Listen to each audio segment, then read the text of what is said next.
करून जर हिशोब लावला तर वीज खरेदीत 10,000 कोटीची बचत होणार आहे आणि त्या ठिकाणी सबसिडीतली क्रॉस सबसिडीची 5,000 कोटीची बचत होणार आहे।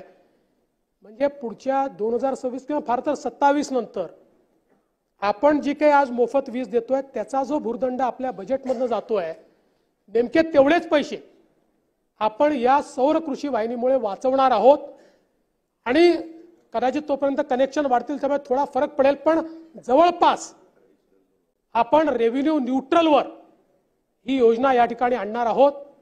आणि मी खरोखर विभागाचं देखील अभिनंदन करेन, इतक्या कमी काळामध्ये जागा आयडेंटिफाय करणं, त्या जागेवर टेंडर काढणं, त्याचे बिडर निवडणं, सगळं ट्रान्सपरंट पद्धतीनं आणि रिव्हर्स बिडिंग पद्धतीनं जो कमीत कमी रेट कोट करेल ओपन रिव्हर्स बिड केलं आणि त्यातनं मोठ्या प्रमाणात हे काम झालेलं आहे। यासोबत आपली मोफत वीज योजना आपण सुरू केलेली आहे, ती तर नीट चाललेलीच आहे। त्यामुळे शेतकऱ्यांकडनं पुढच्या 5 वर्षामध्ये विजेचं बिल घ्यायचं नाही हा जो आमचा निर्धार आहे तो कायम आहे, त्याच्यात कुठलाही बदल नाही आहे।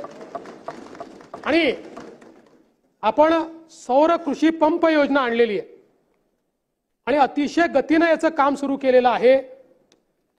9 लाख कृषी पंप आपल्याकडे आज उपलब्ध आहेत, 9 लाख टार्गेट। सभागृहातल्या सगळ्या सदस्यांना मी सांगतो, नवीन कनेक्शन, जुनं कनेक्शन बदलून आम्हाला ते द्या असं नका म्हणू, कारण त्याच्यावर एवढा पैसा खर्च केला, पण जो नवीन कनेक्शन आहे मागेल त्याला सौर पंप, पेड पेंडिंग वगैरे विषयच नाही, नो पेड पेंडिंग। तुम्ही मागितल्यानंतर 3 महिन्यामध्ये आम्ही कनेक्शन देऊ, काही नाही। सोलरचं हो, आणि याच्यामध्ये आज आपण जवळपास या ठिकाणी 2,36,186 पंपाचं त्या ठिकाणी फिटिंग देखील करून टाकलं। म्हणजे मी याकरता विभागाचं अभिनंदन करतो की जेव्हापासून सौर पंप आपण वापरणं सुरू केलं, योजना सुरू केल्या वेगवेगळ्या, या सगळ्या काळामध्ये दादा आपण जेवढे सौर पंप लावलेत त्यापेक्षा जास्त सौर पंप मागच्या 1 वर्षात लावले आणि मोठ्या प्रमाणात आता हे काम चाललेलं आहे। याची सगळी आकडेवारी देऊन आता मी काही आपला वेळ घेत नाही, पण मला असं वाटतं की ऊर्जा क्षेत्रामध्ये खूप मोठ्या प्रमाणात आपण मागच्या काळामध्ये योजना सुरू केल्या आहेत।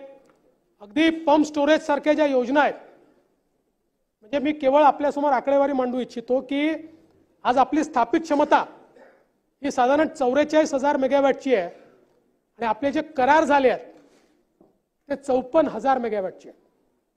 त्यामुळे